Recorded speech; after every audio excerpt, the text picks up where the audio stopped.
Hi everyone, welcome back to another video from Tech Basics. In this video, we will be learning how to edit an ad on Gumtree.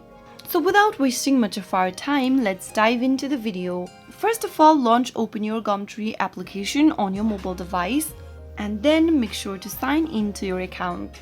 Now from the main homepage, tap on the menu button at the top left corner. Click on My Gumtree option from the expanded menu. Now, you will be able to go through all of the ads that you've created.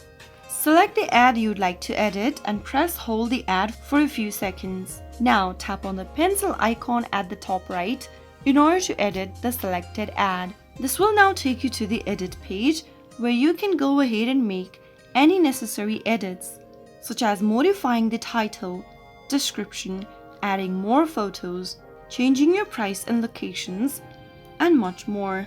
After you are done with it, tap on Post Ad at the bottom right in order to save the changes. So that is how you will be able to edit your ad on Gumtree.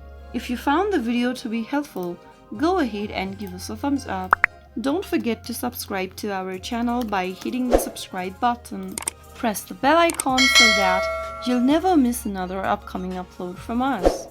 I will be back again in the next episode. Thank you for watching.